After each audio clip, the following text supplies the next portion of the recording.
Sir Benjo, nagiging isang usapin ngayon itong DepEd Order number 5, ano? At maraming guro nang nakabasa nito, ano? Talagang ina-anticipate nila to, no? Yes.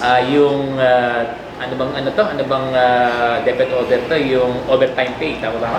Yes sir, yes sir. Oo. Teaching overload ang tawag dyan ng DepEd, although sa Magna Carta, overtime pay Oo. ang tawag dyan. Although meron akong pananaw tungkol dito, ano bang nakikita ang thoughts dito ng teachers deregulation? Well, una, sa appreciation side, no, may mga kinaklarify ito. No?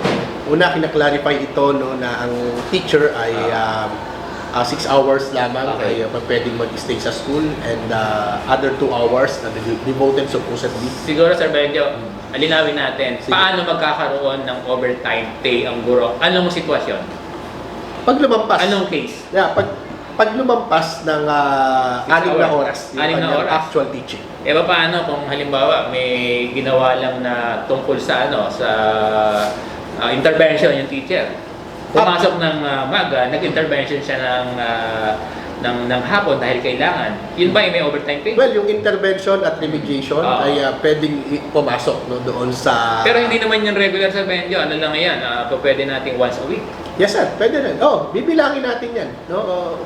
Bibilangin talaga. Sabihin, pati yun ay babayaran ng gobyerno. Yes sir, dapat. Ganun no? ba yan? Oo, dapat. No? Yun ay kinakailangan nating bilangin. Ano? Kasi basta na nagawa niya no, yung 6 na oras na nagtuturo siya. Oo. 'Di ba? 6 na oras siyang nagtuturo, tapos pinagturo pa uli siya or pinagawa siya ng isang remediation or intervention at teaching, no? Ang nature, no? Yun ay teaching overload na tinatawag no ng Department of Education. Sir Benjo, di ba, sa Magna Carta for Teachers matagal na ito, sinasabi doon na 6 hours. Yes. Pero sinasabi doon na may 2 hours tayo na pwedeng gawin sa bahay at pwedeng gawin sa school. Paano yan, Sir Benjo? Actually, yun yung isang gusto namin i-clarify, no? Kasi while this DepEd Order number 5, Kasi po pwedeng i-insist ng principal na yung 2 hours ay gawin sa school. Tama ba ako? that's the thing no na kinakailangan natin iklaro di ba? Yes. Actually kaya hindi Oo. namin So paano papasok ng overtime? dalawang bagay no Sir Bong, no? Dalawang bagay ito no tong gusto Interesting tong pinag-usapan namin, Sir Benjo. gusto kong linawin no. Well, we're having a hearing po no, nung Monday no yung isang director no, ay nagbalita sa akin, Bench, meron na tayong lumabas kasi we're anticipating this In fact, nakarami tayong sulat sa DepEd no para maglabas ng paglilinaw tungkol dito sa working hours, no? Workload ng mga guro. Ang dami niyan, no? Ang dami niyan at recognize yan ng DepEd, no? Hanggang, if I'm not mistaken, hanggang August of 2023, no? Nagpadala tayo ng sulat, naglabas din tayo ng statement, no, na reiterating, no, the provisions of DepEd Order number 16, 2029, DepEd Memorandum 291, 2028, at yung Civil Service Resolution, yung 080096, no, which was the basis of the 2 DepEd orders na binanggit ko, no. Ngayon, ang sinasabi diyan, ano, ang mga teacher, etong sinabi ng Civil Service, no, parang gagawa ng paraan, no, yung Department of Education. The default is 6 hours lang talaga ang sa school ang teacher. That would be the 6 default. hours stay actually. Yeah, stay. No? At yung stay na yan, ay pwedeng nagtuturo ka, pwedeng hindi. Yes. Di ba? Kasi anong sabi ng DepEd, anong sabi ng Magna Carta? Ang sabi ng Magna Carta, no, any teacher engaged in actual classroom teaching shall not be required to render more than 6 hours. So, nag-set yung Magna Carta ng maximum. No, pero hindi siya nag-set ng minimum. Paano kung ako? Halimbawa lang, hindi naman totoo. Halimbawa, ako, paborito mong teacher. Uutusan mo ako parate, halimbawa, nag-drive, naglilinis ng kubeta, etc. Di ba? Halimbawa lang, di ba? Nagay sa kumpeta. Sige, sorry. Nagluluto, di ba? Pero, ang teaching load ko ay 3 lang. Okay. Di ba? Underload ba ako? Ang position ng DepEd during that time, no, and up until early this school year, no, may kausap kami isang director, ang position ng DepEd, there's no such thing as underload. Di ba? Yan. Pero dito, well, that's the basis and that's the position of DepEd Order DepEd Memorandum 291. Kung maaalala mo to, Sir Bo, noong 2008, si Secretary Jess De Lapus, ito inabot na mismo sa akin ito nung nag-rally kami doon dun sa, hindi ka nakasama noon, alam ko kasama ka noon, nag-text ka sa akin, hindi ka nakaabot di ba? Ganon, ano? So, ibig sabihin, this is a product of struggle, of continuing struggle, no? Ngayon, ang medyo worry ko dito, no? Dito sa DepEd Order number 5, no? Parang ito ay, nagsasabi siya no? Na ang teacher ay required na magturo ng nabasa mo, di ba? Required magturo. At that's the basis, no? Sa definition of terms pa lang, makikita mo na yun di ba? Una, prescribed. Pangalawa, required. Di ba? So, ibig sabihin nito, i-maximize yung mga teacher. Ako, sir mo, ang hirap nito, lalo na tag-init. Di ba? 6 na oras. Di ba? 6 na oras na nagpapaliwanag, no? Mahirap, no? Tapos kung 6 na oras ka, maaaring gawing straight teaching yan. No? Pag nag-straight teaching ka, alas 6 hanggang alas 12, magpahingahin ka naman sana ng 20 minutes man lang o 30 minutes, di ba? So magiging 12:30 ang uwian mo, di ba? Pero ang hirap pa rin yan, ano? Para lang ma-justify na tayo ay 6 na oras lang sa school. At yung 2 oras, pwede mong ilabas. Yun yung sinabi ng DepEd Order, DepEd Memorandum 291. At DepEd Order number 16. Pero yung DepEd Order number 5, hindi ganun. 'Di ba? Ang lumalabas po dito no, ay yung option ay ibinibigay sa school head. Yung option, nabasa mo, ganun din ang interpretation mo, pareho tayo. No? Yung option ay binibigay sa school head or worse, sa superintendent. Di ba? Paano pag sinabi sa isang buong division, hoy mga teacher, halimbawa, Caloocan, hindi naman to gagawin ng mahal nating SDS. Shout out, no, SDS Jenny Corpus, mahal po namin kayo ni Sir Bong. Di ba? Hoy mga guro sa Caloocan, no? Ini-impose ko na kayong lahat ay 8 hours mag-stay sa school. Tapos tayo. Di ba? So, legal yan? Yeah, legal. Unlike dati, yung option ay yung 2 nasa hours school. na i-extend, kung dito nila gagamitin yung 2 hours nila, walang overtime pay yung Sir Benjo? Walang overtime pay. Kasi ang 2 hours is, in fact, kahit nag 6 hours ka lang, di ba, you are deemed to have rendered 8 hours Basta pumasok ka kinabukasan at nagturo ka.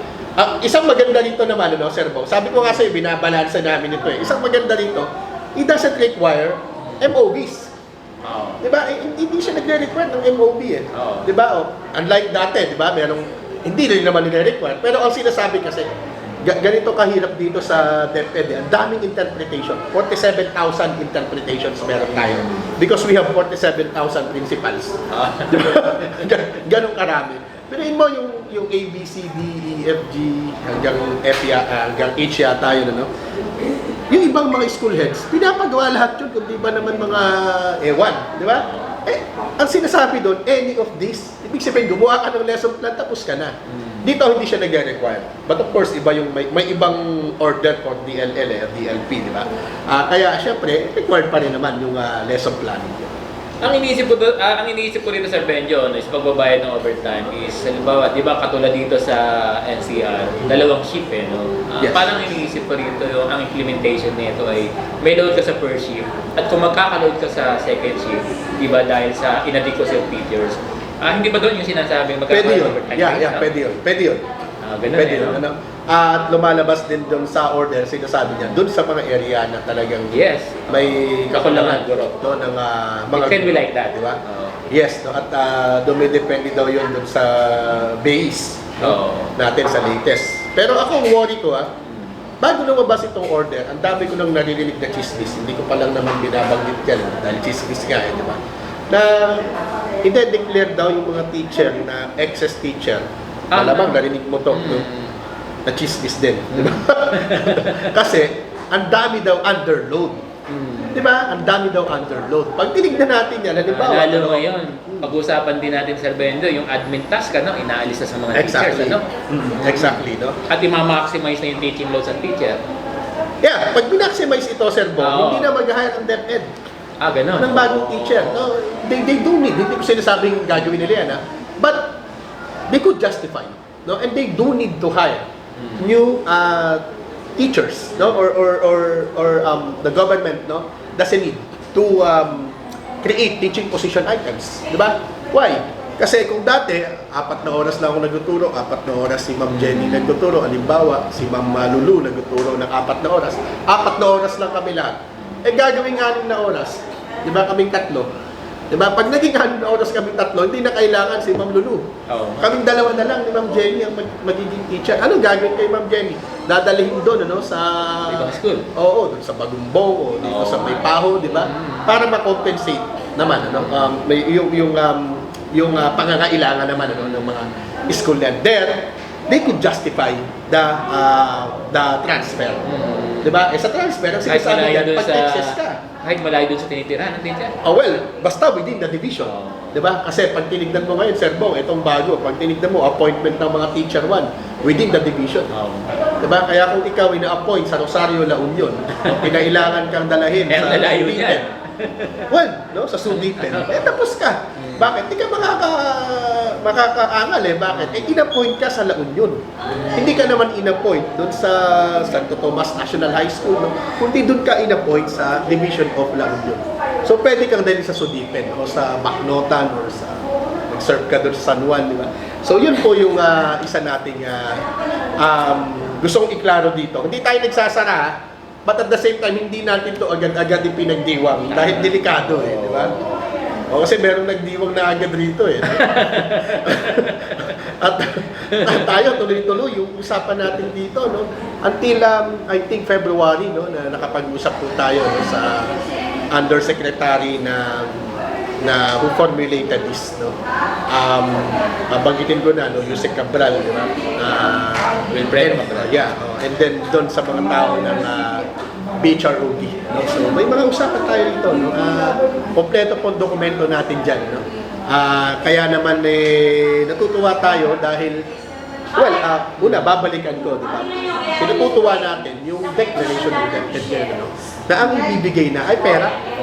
Di ba? Hindi na yung service credit. Oo. Dahil ang sabi ng batas, service credit, pera Kaya lang, Sir Benjo, meron bang pondo para dito sa overtime pay ng mga guro? Meron po. Kasi yan ang problem Meron ba? Actually, meron tayong pondo 2022. Para sa overtime pay, ha? Yes, sir. Overtime pay ng teachers. Hindi na consume ng DepEd. Hindi na gamit ng DepEd. May record ng DBM po dyan. No? Ngayon, 2023. Baka kakulangan niya ng mga division offices. Walang policy. Walang Walang policy paano magbabayad ng overtime pay. Parang hindi sapat. Well, dapat sapat no? Pero parang ang nangyari dati, parang hindi naging sapat yung Magna Carta provisions ng Section 13 and 14. Paano babayaran? Ngayon, meron na.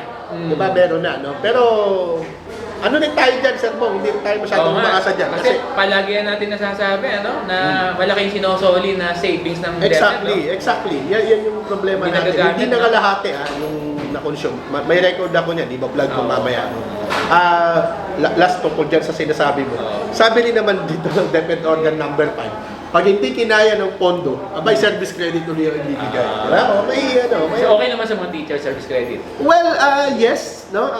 Okay naman, pero sana hindi, no? Kasi yung service credit, alam mo, may masamang epekto yun. Binigyan mo ako ng maraming service credit. Diba, nung bakasyon. Nung pasukan, nagkasakit ako. Yun nga. Hindi ko naman kailangan ng medical certificate kung nagkasakit ang isa o 2 araw Nilagnat ako di ba? Sumakit ang ulo ko, pupunta pa ba ako sa doktor para mag-medical certificate? No. Basta sumakit ang ulo ko, nag-dysmenorrhea ako. Siyempre ako hindi mag-dysmenorrhea, no? Gagamitin yung service credit mo. Gagamitin ko yung service credit ko. So yung regular days, supposedly ng teaching ko, kung meron akong 15 at lumawig pa ng 30, lumawig ng 45, hindi ko lang nakita masyado, Sir Bong. Pero as per DepEd Memorandum 291, walang limit ang service credit, no? Pagdating sa working hours, no? Dito mukhang hindi mention. Okay, Sir Benjo, ibig sabihin, itong DepEd Order number 5 ay ipapalis pa to, no? Mangangailangan pa to ng kayaan. Yan na yan no?